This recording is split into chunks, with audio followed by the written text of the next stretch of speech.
Bonsoir chers téléspectateurs d'Afro Info 243. Bienvenue. Un grand merci à chacun d'entre vous pour votre fidélité et de faire partie de cette belle communauté.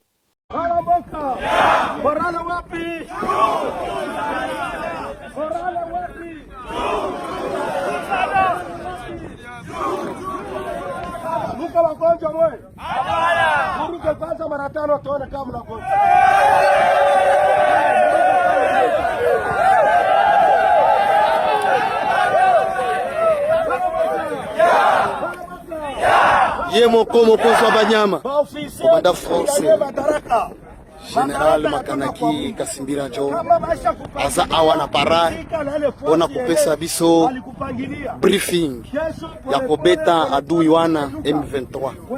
Toza na programe na ye, toza na kanda na ye, yemoko atelemi awa na masu ya bana azopesa bana moral ya kobeta bitumba mpona basutu awa na balebere wana.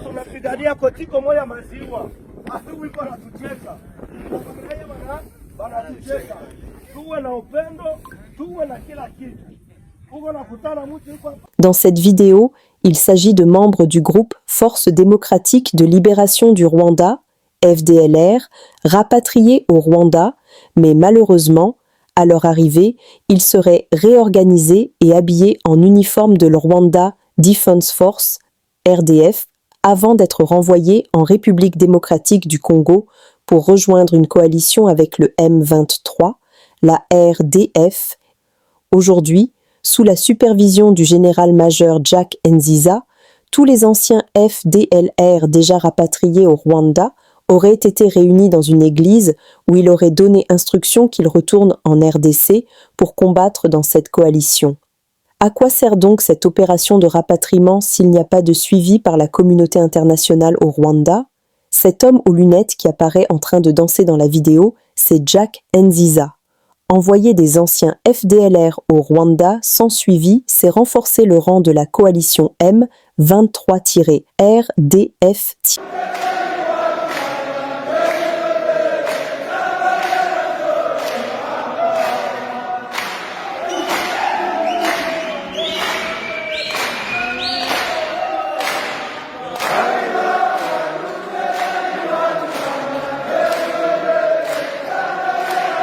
RDC. Rwanda. Nouvelle déclaration du président Paul Kagame.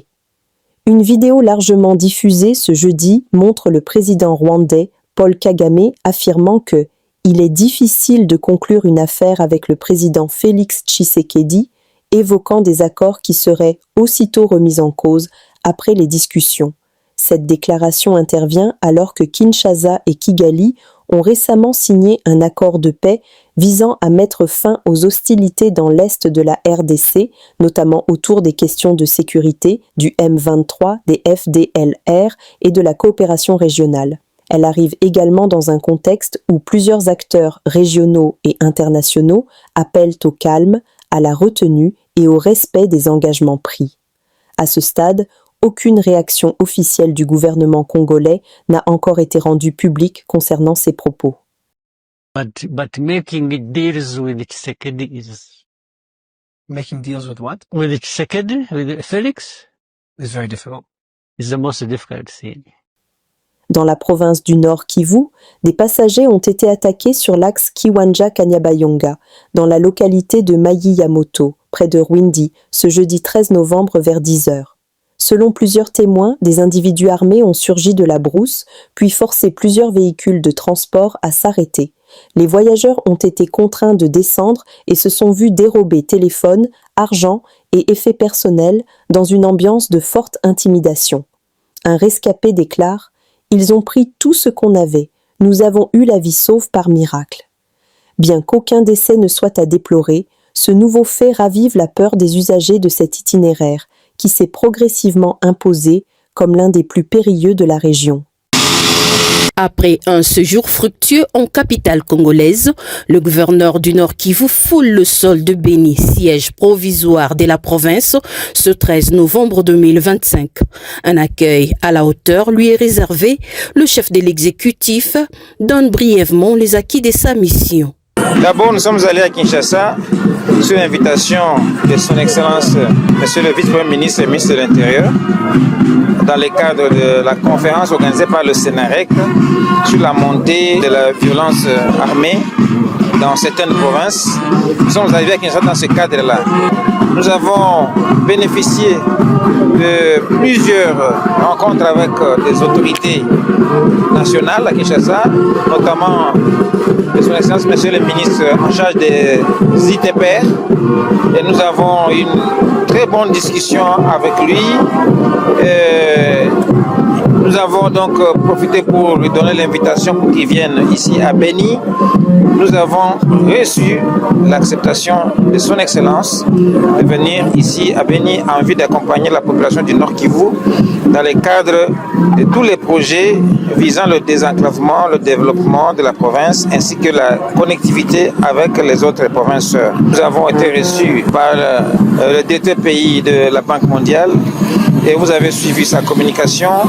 Les travaux de la route qui va de Butembo à Kanyabayonga vont être lancés incessamment dans le cadre du projet dit Pacte. Pendant son parcours, le général-major Somoka Koulé Évariste a visité la ville de Isiro, en province des Hautes-Ouélé. Il loue ici les savoir-faire de son homologue Jean Bakomito. Visiter les grands travaux qui sont en train d'être exécutés là-bas dans le cadre de la vision de son Excellence le chef de l'État. Je peux vous assurer que c'est des fleurs qu'il faudrait jeter à nos collègues du Haut-Ouélé et d'avoir accepté donc de réaliser cette vision-là, notamment l'asphaltage de plusieurs artères dans la ville d'Isiro, la réhabilitation de l'aéroport d'Isiro, la construction d'une prison moderne et plusieurs autres projets. Avant d'ébranler son cortège vers la ville bénitienne, le chef de l'exécutif inspecte la piste de l'aéroport de Mavivi en construction. Le gouverneur marche sur 3400 mètres de chantier et oriente l'ingénieur pour les travaux sur le 800 mètres de visibilité sur l'aéroport. En signant le pacte sur la sécurité, la stabilité et le développement dans la région des Grands Lacs, en décembre 2006 à Nairobi au Kenya, les chefs d'État des pays membres de la CIRGL se sont engagés solennellement à promouvoir la paix, la sécurité, la stabilité et le développement durable dans l'ensemble de la région et à faire de cette région un havre de paix. Cependant, quant à la mise en œuvre du pacte, les fruits n'ont encore pas tenu la promesse des fleurs de cet arbre qui représente ce pacte sur la sécurité, la stabilité et le développement durable. Mon pays, la République démocratique du Congo, est confronté depuis novembre 2021 à une agression armée injustifiée d'un autre pays membre de la CIRGL. Cette situation, qui constitue une violation flagrante du pacte de la CIRGL et des autres instruments internationaux, porte atteinte non seulement à la souveraineté et à l'intégrité territoriale de la République démocratique du Congo, mais aussi à la stabilité de toute la région. Faut-il encore le rappeler? Le développement ne peut être durable sans la paix, et la paix ne peut être consolidée sans la sécurité. Ces trois piliers, paix, sécurité et développement, sont indissociables et appellent une action concertée, audacieuse et solidaire de la part de nos États membres dans l'esprit même du pacte de la CIRGL. Au nom du gouvernement de la République démocratique du Congo, je vous exprime ma gratitude renouvelée pour les efforts consentis dans l'examen et encourage votre participation active aux travaux ministériels qui témoignent de votre engagement en faveur de la paix, de la sécurité, de la stabilité et du développement durable dans la région des Grands Lacs.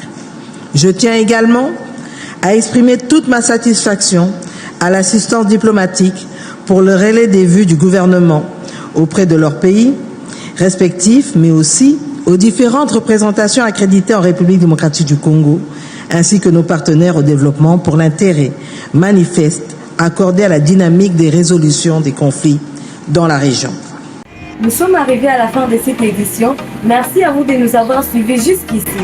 Si vous avez apprécié ces contenus, n'oubliez pas de vous abonner à notre chaîne, d'activer la cloche de notification pour ne rien manquer de nos prochaines vidéos.